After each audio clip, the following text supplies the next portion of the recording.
आगे क्वार्टर 4 नतीजों पर आज बात करेंगे। भारत कोकिंग कोल लिमिटेड के मैनेजमेंट से Q4 में कंपनी की आय 15% और मुनाफा तकरीबन 60% घटा है। नतीजे और ग्रोथ आउटलुक पर बात करने के लिए हमारे साथ जुड़ रहे हैं कंपनी के CMD मनोज कुमार अग्रवाल। एक बार दर्शकों की स्क्रीन पर रख देता हूं यहाँ पर कंपनी के नतीजे और देख रहे हैं कि यहाँ पर ऑपरेशनल तौर पर थोड़े से कमजोर साइड पर नतीजे देखने को मिल रहे हैं। स्टॉक भी ऑलमोस्ट 5% नीचे है और इसी के ऊपर ज़्यादा बातचीत करने के लिए कंपनी के CMD मनोज कुमार अग्रवाल है हमारे साथ। और दर्शकों को बता दूं कि बहुत रिच एक्सपीरियंस रहा है इनका पूरी माइनिंग फील्ड में, क्योंकि मैं देख रहा था कि आपने बैचलर्स डिग्री हासिल की है माइनिंग इंजीनियरिंग में इंडियन स्कूल ऑफ माइंस से, साथ में masters of business administration executive programme किया है आपने IIM रांची से। और इससे पहले कोल इंडिया की जो दूसरी सब्सिडीज़ हैं जैसे नदन कोल फील्ड्स और जो बाकी की सब्सिडीज़ हैं, यहाँ पर भी आपके कार्यकाल का बहुत तगड़ा अनुभव है। तो सर, शो में स्वागत है आपका। नतीजों के ऊपर ही बातचीत करते हैं। नतीजे थोड़े से कमजोर साइड पर लग रहे हैं, थोड़ा विस्तार से समझना चाहते हैं कि ऑपरेशनल मिस क्यों देखने को मिला इस बार। हाँ, धन्यवाद आपके चैनल को।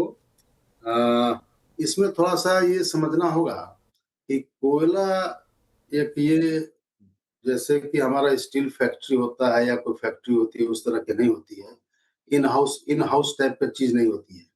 कोयले के प्रोडक्शन में एटमॉस्फेयर और मौसम का भी बहुत प्रभाव पड़ता है। तो लास्ट ईयर सबसे ये जो हमारा कोयला का प्रोडक्शन डिजायर्ड लेवल में नहीं पहुंच चुका, इसके पीछे हेवी रेन था। पिछले 50 सालों में इतना रेन नहीं हुआ था। 1700 mm के तुलना में लगभग 2200-2300 mm 40-50% रेन ज्यादा हुआ। तो उससे हमारा प्रोडक्शन पे सीधा अंतर पड़ता है। तो वो कारण था। मुख्य रूप से प्रोडक्शन कम होने से, वॉल्यूम कम होने से ये सारे फिगर्स जो आप देखेंगे वो कम हुए हैं। लेकिन आगे जो हमारा अभी जो है 10 मिलियन टन का हमने कोयला कम होने के बावजूद वो भी ज्यादा हटा करके एडवांस में 10 मिलियन का हमारा कोयला का एक्सपोजर माइंस में रेडी है। 9 मिलियन टन के अराउंड हमारा कोयला का स्टॉक अपने विभिन्न एरियाज में अवेलेबल है सरफेस में, जिससे कि अलग अलग डेस्टिनेशन पे जा रहा है। तो कोयले के प्रोडक्शन को जो लास्ट ईयर 35.5 मिलियन टन ही था, उसको बढ़ा करके हम लोग लगभग 39 मिलियन का हमने डिस्पैच का टारगेट रखा है। 37 मिलियन प्रोडक्शन का टारगेट रखा है। लेकिन हमारा 10 मिलियन का अंदर में माइंस में अपना स्टॉक एक्सपोजर है, जिसको कभी भी मार्केट के डिमांड के अनुसार हम लोग इसको कवर कर लेंगे। पावर का कुछ डिमांड भी बीच में, जनरेशन भी कम हो गया था विभिन्न कारण से, मौसम के उससे अब इसका डिमांड भी बढ़ रहा है, जनरेशन भी ज्यादा हो रहा है। तो हमारी कोयले की खपत अधिक होगी और ये प्रोडक्शन भी ज्यादा होगा। इससे सारे फिगर्स जो अभी टेम्पोरली आपको ऐसे दिख रहे हैं, इसमें एक बहुत ही सिग्निफिकेंट चेंज आएगा और आने वाले दिनों में प्रॉफिट भी बढ़ेगी, प्रोडक्शन भी बढ़ेगा। और हमने मुख्य रूप से अगर BCCL कंपनी को समझना है तो इसमें समझना होगा कि यहाँ पर हमारा कोकिंग कोल है। कोकिंग कोल में स्टील इंडस्ट्री के लिए सबसे ज्यादा महत्वपूर्ण है। तो हम लोग अपने कोकिंग कोल के प्रोडक्शन को भी बढ़ा रहे हैं। अपने वाशरीज जो वॉश करके स्टील को वाश कोल देती है, उसके भी कैपेसिटी एनहेंसमेंट में काम कर रहे हैं।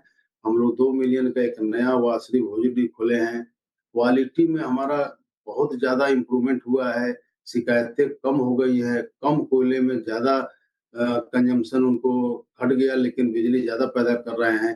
तो इन सब चीजों पर, और ये धनबाद का डायनामिक्स भी आप यहाँ का समझते हैं, उस डायनामिक्स में भी सबके सहयोग से अच्छा रिजल्ट मिल रहा है। और आने वाले इस वर्ष में इन सारी बातों को देखते हुए हम लोग काफी इसमें इम्प्रूवमेंट करेंगे और हमारे इन्वेस्टर्स को भी अच्छा लाभ नजर होता हुआ दिखाई देगा। ऑल राइट, तो बड़े प्रोडक्शन के टारगेट यहाँ पर देखने को मिल रहे हैं। इस क्वार्टर में थोड़ा सा कमजोर प्रदर्शन है, लेकिन आगे आने वाले क्वार्टर्स के लिए और सालों के लिए बढ़िया गाइडेंस यहाँ पर दी जा रही है।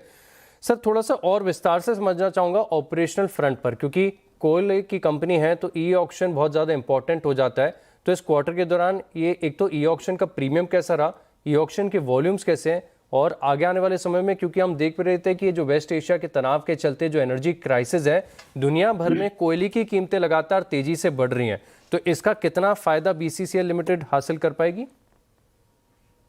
देखिए, हमारा निरंतर कुछ फिक्स्ड थर्मल पावर हैं, सेल हैं जहाँ कोयले का कंजम्पशन होता है।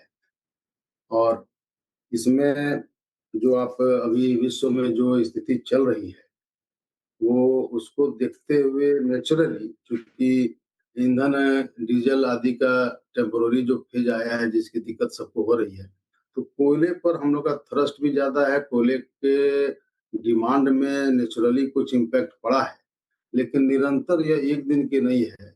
इस वार के होने से, नहीं होने से भी हमारा कोयला अपने इंटरनल खपत में, जैसे सेल को फास्ट कोल चाहिए ही, थर्मल्स को पावर कोल चाहिए ही, तो इसका निरंतर देश की जो आर्थिक स्थिति और सामाजिक स्थिति और जो इसका डेवलपमेंट हो रहा है, विकास की तरफ हम जा रहे हैं, तो कोयले का एनुअल कंजम्पशन बढ़ता ही जाएगा।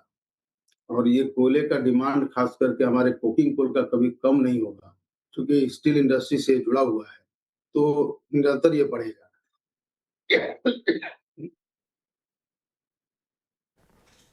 बिल्कुल, तो यहाँ पर आप देखें तो जो एनर्जी की मांग लगातार दुनिया भर में बढ़ती जा रही है, इसका भी बेनिफिट यहाँ पर देखने को मिलेगा। बहुत बहुत धन्यवाद सर आपका हमारे साथ जुड़ने के लिए। विस्तार से ये पूरा माइनिंग बिजनेस आपने हमें एक्सप्लेन किया और बढ़िया गाइडेंस भी हमारे साथ शेयर की। बहुत बहुत धन्यवाद सर आपका। धन्यवाद, धन्यवाद आपका। चलिए इसी